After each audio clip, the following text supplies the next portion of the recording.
have to remember that the nerve roots do not go directly from lateral to lateral.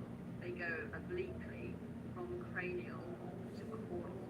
And so it's only if the caudal part of the intervertebral foramen is narrowed that is there likely to be nerve root impingement.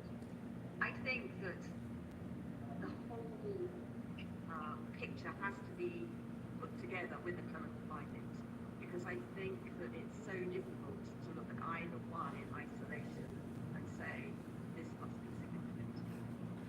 Yes, and my second question is, how often do you make a myelography?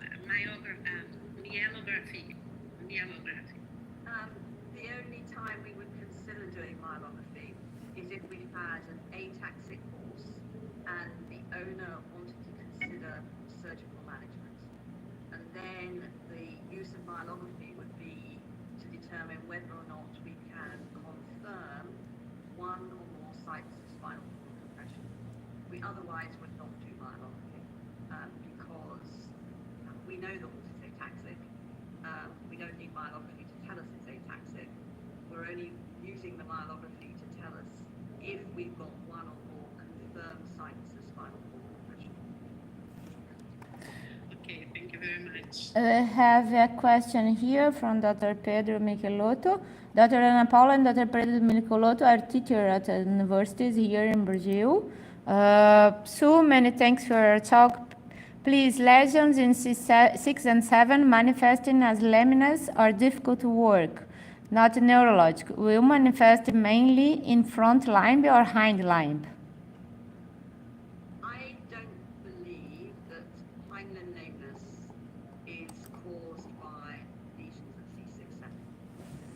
It doesn't make logical sense to me. I think that you sometimes will have muscle weakness, which may predispose to upward fixation of the patella in horses with C6-7 lesions, but I don't think it causes conventional lameness. I think that lesions at C6-7 can cause fallen lameness, but they are a relatively unusual cause of fallen lameness, and I think that you have to exclude all other potential causes.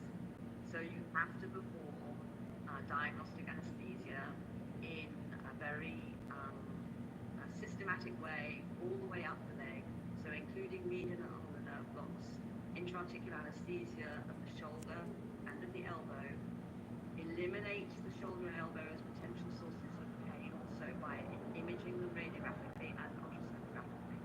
And only then will I begin to say that I might think fallen lameness is associated with the neck.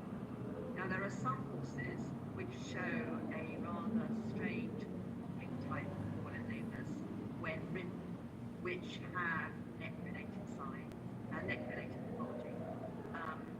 And that hopping type lameness is not necessarily telling you it's got neck pain, because some horses with foot pain will have a hopping type lameness. But if there's a hopping type lameness and other clinical signs, so for example, the horse tilts its head in the opposite direction to the lame limb, so if the lame on the left forelimb, it will tilt its head and neck to the right, and it also has a stiff neck, and there may be pain on palpation, then those are all clinical signs that collectively will support a diagnosis of fallen lameness associated with borderline pathology. Não consegue aumentar Quer mais uma seu microfone? pergunta? Não, não quero perguntar não. Só que você não consegue aumentar sua So, anyone has other ask their question for Dr. Sue Dyson? If not, we'll say that you are very thankful to have you here with us, Dr. Sue Dyson, one more time, and we hope that you have a nice finish day in UK. And we are really hoping that we have you in person here in Brazil next year. We'll talk about after that. Thank you. Thank you. Bye bye. How do I finish? And a pessoa tem que saber onde o filme acaba, né?